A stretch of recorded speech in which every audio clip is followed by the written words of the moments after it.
సరి అయిన ధ్యానం చేస్తే మనకు సరి అయిన వ్యక్తి దొరుకుతాడు. ఏం చేస్తే దొరుకుతాడు? నువ్వు సరి అయిన చేస్తే నీకు సరి అయిన వ్యక్తి దొరుకుతాడు. అలా బర్మాలో మౌన ధ్యానం చేసుకుంటూ భిక్షాటన చేస్తూ ఉన్న సందర్భంలో ఒక వారం రోజులు మౌనంగా కంటిన్యూగా ఉందాము అనుకున్నాను. అంతకుముందు విగ్రహారాధన, పూజలు, మంత్రయంత్ర సాధన చేస్తూ ఉన్నా. కానీ ఇప్పుడు కేవలం ఆనాపానసతి ధ్యానం. అలా ఒక వారం రోజులు చేస్తూ ఉన్న సందర్భంలో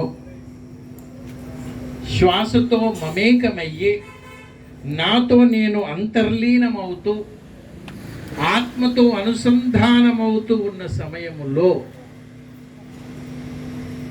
నా లోపలి నుంచే ఒక అంతర్వాణి, గురువాణి అనండి, అంతర్వాణి అనండి, ఇన్నర్ వాయిస్ అనండి, పేరు ఏమైనా పెట్టండి. ఇక ఈ సన్యాస జీవితము, భిక్షు జీవితం చాలు. నువ్వు ఏ మైత్రేయ బుద్ధునికైతే అన్వేషిస్తూ ఉన్నావో, నువ్వు సన్యాసి భిక్షువు కాబట్టి భిక్షువు కూడా మైత్రేయ బుద్ధుడుగా ఉంటాడు అని అనుకుంటూ ఉన్నావో, కానీ ఇప్పటి కాలమాన పరిస్థితుల్లో నువ్వు అన్వేషిస్తున్న మైత్రేయ బుద్ధుడు సన్యాసి భిక్షువు అనుకుంటున్నావు. కానీ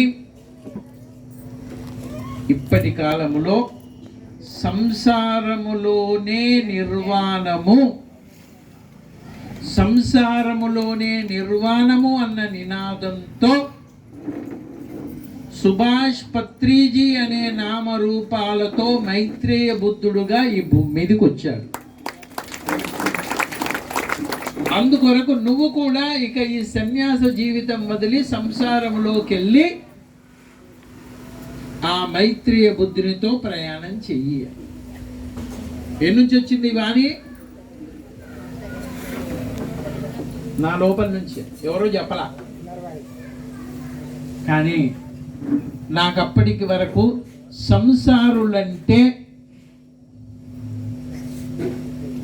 ఎందుకు, సంసారులకు భార్య పిల్లలు బాధ్యతలు ఉంటాయి, వాళ్ళు ధ్యానం ఎట్లా చేస్తారు, వాళ్ళకి టైం ఎక్కడ ఉంటుంది. ఒకవేళ టైం ఉండి ధ్యానంలో కూర్చుందామన్నా పిల్లలు కావచ్చు, లేకపోతే ఇంట్లో వాళ్ళు. అందుకొరకు సంసారులు ధ్యానం చేయలేరు, సన్యాసులే బాగా ధ్యానం చేస్తారు, ఎందుకంటే మాకు సన్యాసులకు సమయం ఎక్కువగా ఉంటుంది అన్న భావన నాకుండేది.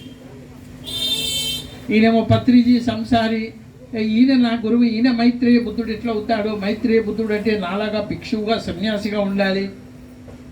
ఈ లోపల నుంచి వచ్చేది ఇదేం కరెక్ట్ లేదు. ఎందుకంటే అప్పుడప్పుడు మనస్సు మాయ చేస్తుంది. చేస్తుందా?